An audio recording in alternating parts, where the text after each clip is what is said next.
बलिदान भाग 3।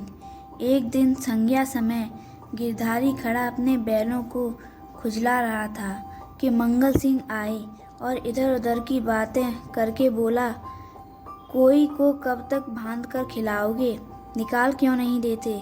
गिरधारी ने मलिन भाव से कहा, हाँ, कोई गाहक आए तो निकाल दूं। मंगल सिंह बोला, एक गाहक तो हम ही हैं, हम ही को दे दो। गिरधारी अभी उत्तर न दे पाया था कि तुलसी बनिया और गरज कर बोला, गिरधारी, तुम्हें रुपए देने हैं कि नहीं। वैसे कहो 3 महीने से हिला हवाला करते चले आते हो, अब कौन खेती करते हो कि तुम्हारी फसल को अगोरे बैठे रहे। गिरधारी ने दीनता से कहा, साह, जैसे इतने दिनों माने हो, आज और मान जाओ, कल तुम्हारी एक एक कौड़ी चुका दूंगा। मंगल और तुलसी ने इशारे से बातें की और तुलसी बुनबुनाता हुआ चला गया। अब गिरधारी मंगल सिंह से बोला, तुम इन्हें ले लो तो घर के घर ही मैं रह जाए, कभी कभी आँख में देख तो लिया करूँगा। मंगल, तुझे अभी तो ऐसा कोई काम नहीं, लेकिन घर पर सलाह करूँगा। गिरधारी, मुझे तुलसी के रुपए देने हैं, नहीं तो खिलाने को तो भूसा है। मंगल, यह बड़ा बदमाश है, कहीं नालिश न कर दे। सरल हृदय गिरधारी धमकी में आ गया। कार्य कुशल मंगल सिंह को सस्ता सौदा करने का यह अच्छा सुअवसर मिला। 80 रुपए की जोड़ी 60 रुपए में ठीक कर ली। गिरधारी ने अब बैलों को न जाने किसी आशा से बांधकर खिलाया था।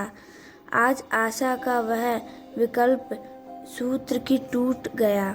मंगल सिंह गिरधारी की खाट पर बैठे रुपए गिन रहे थे और गिरधारी बैलों के पास विषादमय नेत्रों से उनके मुंह की ओर ताक रहा था। यह मेरे खेतों में कमाने वाले, मेरे जीवन के आधार, मेरे अन्नदाता, मेरे मान मर्यादा की रक्षा करने वाले, जिनके लिए पहर रात में उठकर कांटे काटता था, जिनके खली दाने की चिंता अपने खाने से ज़्यादा रखता था, जिनके लिए सारा दिन भर खरियाल उखाड़ करता था, ये मेरी आशा की 2 आँखें, मेरे इरादे के 2 तारे, मेरे अच्छे दिनों के 2 चिन्ह, मेरे 2 हाथ मुझसे विदा हो रहे हैं। जब मंगल सिंह ने रुपए गिनकर रख दिए और बैलों को ले जाने चले, तब गिरधारी ने उनके कंधे पर सिर रखकर खूब फूट फूट कर रोया। जब कन्या मायके से विदा होते समय माँ बाप के पैरों को नहीं छोड़ती, उसी तरह गिरधारी ने बैलों को न छोड़ा था। सुभागी की दालान ने खड़ी रो रही थी और छोटा लड़का मंगल सिंह को एक बांस की छड़ी से मार रहा था। रात को गिरधारी ने कुछ नहीं खाया, चारपाई पर पड़ा रहा।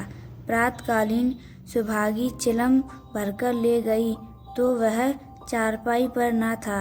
उसने समझा कहीं गए होंगे, लेकिन जब 2-3 घड़ी दिन चढ़ गया और वह न लौटा तो उसने रोना धोना शुरू किया।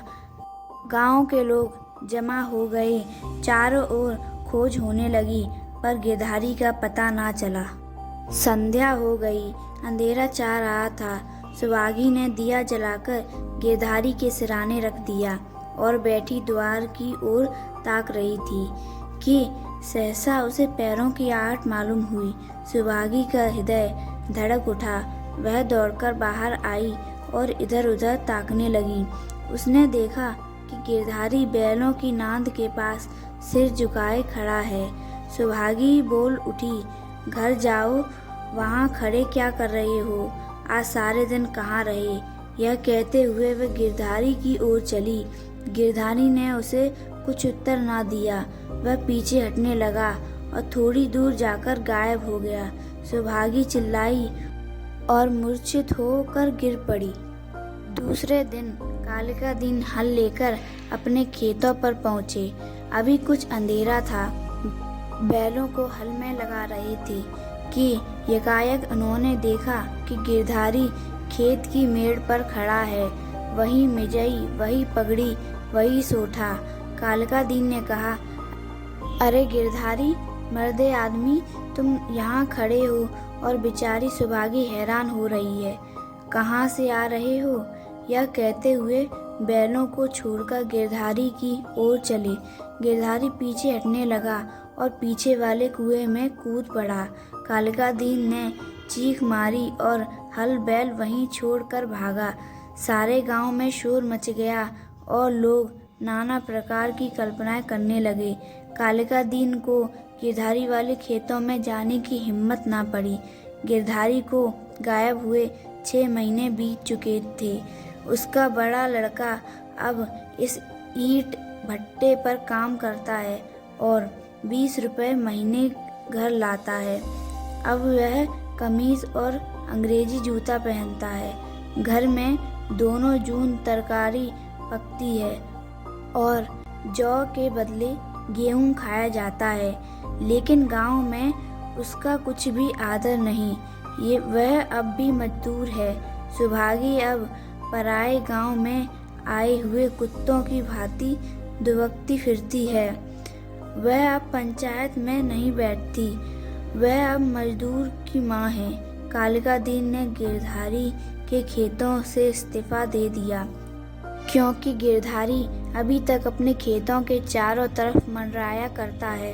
अंधेरा होते ही वह मेड़ पर आकर बैठ जाता है और कभी कभी रात को उधर से उसके रोने की आवाज़ सुनाई देती है। वह किसी से बोलता नहीं, किसी को छेड़ता नहीं। उसे केवल अपने खेतों को देखकर संतोष होता है। दिया जलने के बाद उधर का रास्ता बंद हो जाता है। लाला उनका नाथ बहुत चाहते हैं कि ये खेत उठ जाए, लेकिन गांव के लोग इन खेतों का नाम लेने से भी डरते हैं।